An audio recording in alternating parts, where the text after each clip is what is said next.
Bem, a mais um vídeo no canal Deus no Coração. Que essa mensagem possa transformar a sua vida, que Deus lhe abençoe sempre, e jamais perca a fé em Deus, que o milagre irá acontecer.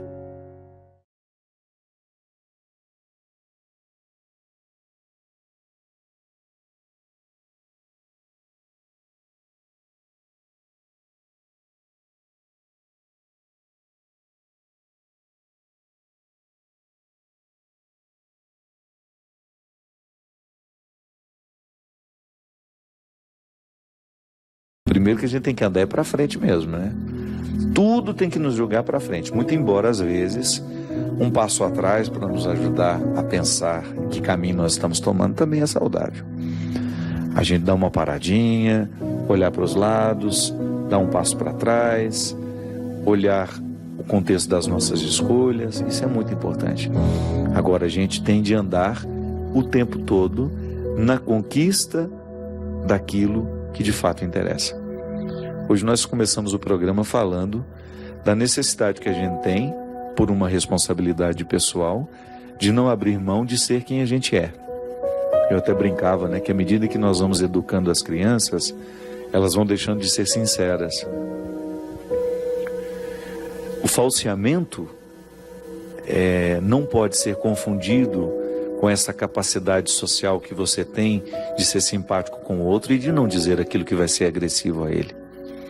Então, ser educado é você privar o outro de ouvir algo que possa ser desagradável aos ouvidos dele. Então, você considerar com sabedoria. Mas o falseamento é diferente. O falseamento é quando você finge uma satisfação quando de fato ela não existe. Então, muitas vezes, nós assumimos o falseamento como uma postura de vida. Não é o outro que vai quebrar essa falsidade em nós. É claro que alguém pode até nos estimular a deixar a falsidade de lado. Mas é a gente que precisa, diariamente, fazer essa pergunta. Se nós estamos sendo suficientemente verdadeiros com o nosso processo, para que esse processo nos provoque satisfação, realização, que essa vida é uma só. Se eu perco tempo com essa falsidade, com esses falseamentos, eu fico privado de elevar à categoria máxima aquilo que eu sou. E é interessante, né, que às vezes a gente passa boa parte da nossa vida vivendo só a metade do que a gente poderia. Por quê? Porque a gente perde muito tempo com falsidade, com os falseamentos. A gente não faz os enfrentamentos, aí a gente fica ali naquela condição de hipócrita. Porque nem é uma hipocrisia em relação ao outro, que também existe. Eu posso ser hipócrita em relação ao outro, mas eu também posso ser hipócrita numa relação comigo.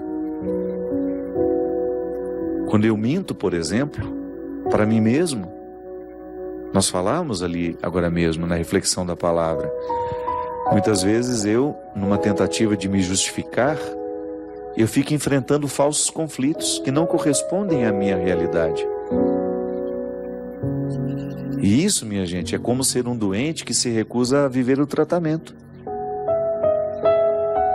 Se você identifica que você está dentro de um relacionamento que não te leva para frente, que só te emperra, você precisa ser honesta com você. Não dá para levar adiante esse relacionamento. O mínimo que você precisa fazer é colocar as cartas na mesa e discutir abertamente quais são as reais intenções dessa pessoa. Você não é um objeto para ser manuseado, para ser colocado numa condição absolutamente desfavorável aos seus anseios como pessoa. É preciso ter muita coragem para viver esse enfrentamento. Mas a partir do momento que você dá este passo no enfrentamento, você vai alcançar alguns territórios que são seus e que até então estavam alienados nas mãos de outros. Isso vai lhe dando ainda mais coragem de buscar mais conquistas. A gente não termina. Essa conquista não termina nunca. A liberdade interior é um processo que nunca vai ter fim. Então, se você sente que você está vivendo um relacionamento que não lhe favorece florescer como pessoa, você não pode pensar duas vezes. Você tem que problematizar a questão. Eu gosto sempre de dizer isso. Nós precisamos levar a sério os nossos conflitos. Às vezes nós não damos ouvido ao que nos incomoda. E por que não damos ouvido ao que nos incomoda? A gente perde a habilidade de saber o que de fato precisa ser modificado. É como você se acostumar a um emprego onde você não cresce, onde você não precisa recrutar a sua inteligência, você fica repetindo a mesma coisa, aí você olha para uma pessoa muito menos preparada que você, realizaria aquela função perfeitamente. Está na hora de você ir embora. Está na hora de você buscar um outro lugar para você. Sabe por quê? Senão você vai começar a se nivelar por baixo. E essa fatura chega. Pode ser que hoje você esteja acostumado, o contexto lhe te anestesiou, mas vai chegar um momento que você vai se cobrar: meu Deus do céu, por que eu não tive coragem de fazer a minha mala e partir em busca de uma realidade que me exigisse mais? Por que eu não tive coragem de, naquela hora, tomar uma decisão que me causaria um desconforto, porque eu perderia a estabilidade, mas ao mesmo tempo me colocaria num projeto que de fato era para mim? Aí você vai sentir que você vai ser mais exigido do ponto de vista intelectual e naturalmente você vai sentir-se mais confortável do ponto de vista emocional. Porque quando nós temos a acomodação do processo intelectual, você começa a nutrir silenciosamente uma insatisfação emocional. Você sabe por quê? O ser humano sabe que pode. Você sabe que pode. Hoje, conversando com uma amiga minha, ela estava me dizendo que ela é empresária. Ela trabalha não com um grupo muito grande de pessoas, mas ela fala assim: eu sempre tive muita habilidade de mandar os meus funcionários embora. Não é fácil, né? Já mandou alguém embora? Eu também não quero ter esse desprazer, deve ser muito desagradável. Mas ela disse que quando ela identificava que um funcionário não correspondia mais ao que ela esperava e que ela certamente teria de enfrentar o dissabor de despedir, ela começava a prestar atenção de maneira especial no que estava desestimulando aquela pessoa.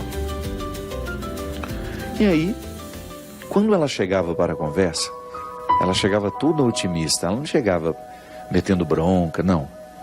Ela começava dizendo assim: você tem percebido que você nasceu para muito mais do que aquilo que você faz? Porque se você não está desempenhando bem o seu papel, não é que você é incapaz, não. É que você não está estimulado. Você pode muito mais. Vá buscar um emprego melhor para você. Vá buscar um lugar onde você vá se exigir um pouco mais como pessoa e que naturalmente vai lhe dar uma satisfação, porque o que nos realiza é quando a gente tem a sensação de que a gente está crescendo. Diz que a pessoa vai embora feliz da vida. Isso é um dom. É um dom de fazer o outro perceber que ele pode ser mais. Você faz isso com os outros? Você estimula as pessoas a serem mais? Ou você aproveita a acomodação para que elas fiquem escravizadas nos seus interesses? E você? Você é capaz de se desafiar a querer mais para você? Ou você se contentou com o pouco que a vida lhe deu?